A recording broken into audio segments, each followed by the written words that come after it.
pagbuhat og layer chicken feeds, no? So mao ni siya, no, mga higala ang atong gi-prepare. Darak ni siya, no? Kining darak mo ni siya ang katong gigaling na raisal. 35 kilos ni siya, kini po tuang mais, no? Dili ni siya katong crackton nga dagko.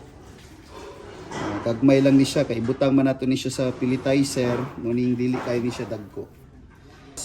Naatay 35 kilos gyapon ni, di ba? 35 kilos nga darak, 35 kilos na mais. Tapos pila ka ang atong kuan? 1 kilo ang Mao ni siya ang atuang carbonized risal. Oh, kanang tipasi.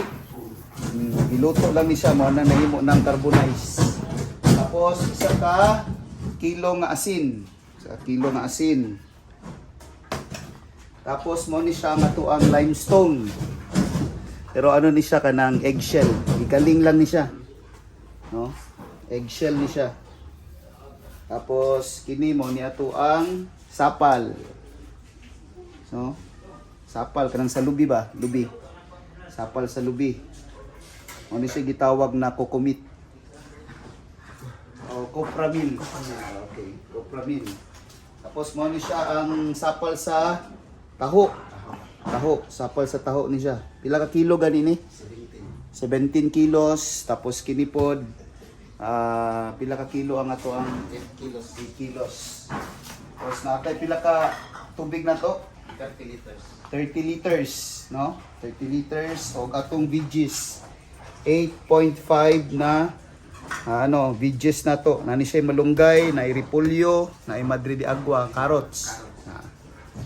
So, okay kay ni. So i-mix na to ni siya, no? Pagka human na tog mix ani, i-ferment sa siya, fermented pasabot. Napatay molasses. 300 ml, no? Molasses na to, 300 ml. So sugod na ta. Unahon na to ang kining molasses ato ni siyang ibutang diri sa ato ang tubig.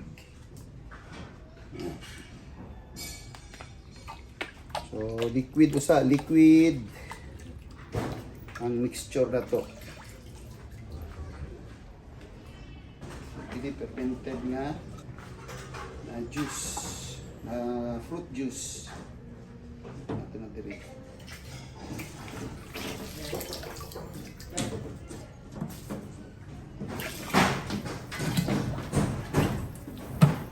So i-mix nimo ang tanan nga liquid, no, sa 30 ml nga tubig. Tapos ang imuhang molasses, ang imuhang fruit juice, o ang imong plant juice nga fermented. No, ng lahat ng ating mga ingredients. Tapos after na nilagay sa pelletizer, ito na 'yun. Oh, di ba? May feeds na tayo, mga kamakboy. Oh. Yan, oh. Oh, di ba? Oh. Ako kayo. Lang